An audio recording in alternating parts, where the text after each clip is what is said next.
आज की कहानी का शीर्षक है असली हत्यारा कौन।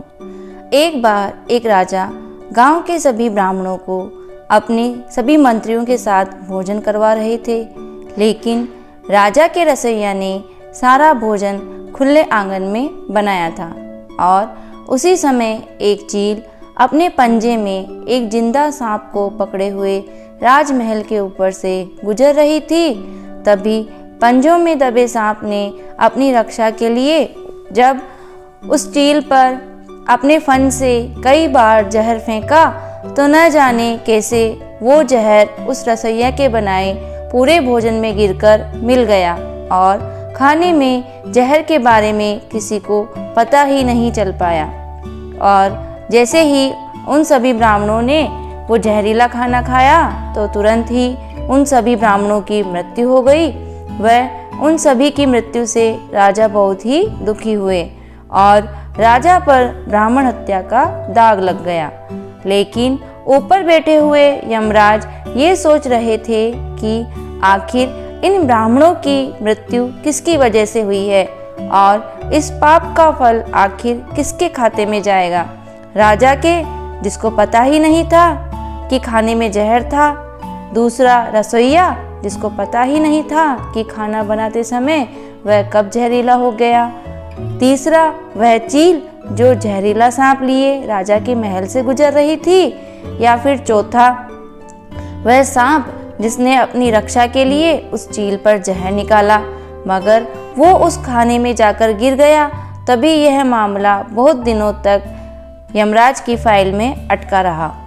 फिर कुछ समय बाद कुछ दूसरे ब्राह्मण राजा से मिलने उसके महल के पास एक गांव में पहुंचे और फिर उन्होंने एक महिला से महल का रास्ता पूछा।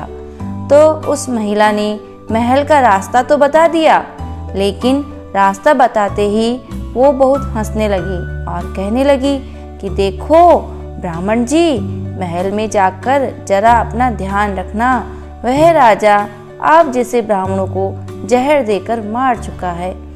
बस जैसे ही उस महिला ने ये शब्द कहे उसी समय यमराज ने फैसला ले लिया कि उन ब्राह्मणों की मृत्यु के पाप का फल इस महिला के खाते में ही जाएगा और इस महिला को ही उस पाप का फल भुगतना होगा। तभी यमराज के सभी दूतों ने पूछा कि हे प्रभु, ऐसा फैसला आपने किस आधार पर लिया, जबकि उस महिला की उन मृत ब्राह्मणों की हत्या से तो कोई भी लेना देना नहीं था।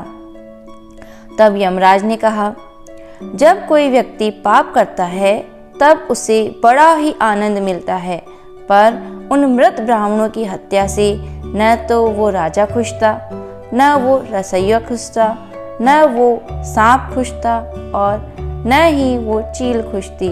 पर उस पाप की घटना की बुराई करके उस महिला को बहुत ही आनंद और खुशी मिल रही थी। इसलिए उन सभी ब्राह्मणों की हत्या का पाप कर्म का फल अब इसी महिला के खाते में जाएगा। और इसी तरह आज के बाद जब कोई व्यक्ति बिना जानकारी के किसी दूसरे के पाप कर्म पर हंसेगा, आनंद लेगा या उसकी चुगली या बुराई करके मजाक उड़ाएगा तो सभी पापों के कर्म का फल उस बुराई करने वाले व्यक्ति के खाते में डाल दिया जाएगा। तो दोस्तों, अक्सर हम जीवन में सोचते हैं कि हमने जीवन में ऐसा कोई भी पाप नहीं किया, फिर भी हमारे जीवन में इतना कष्ट क्यों आता है। लेकिन वो इंसान ये भूल जाता है कि ये कष्ट और कहीं से नहीं, बल्कि हमने बिना वजह किसी न किसी की बुराई या चुगली करके ही अपने जीवन में पा ली हैं। इसलिए दोस्तों, किसी के दुख या किसी के पाप पर हंसना या चुगली हमें कभी भी नहीं करनी चाहिए।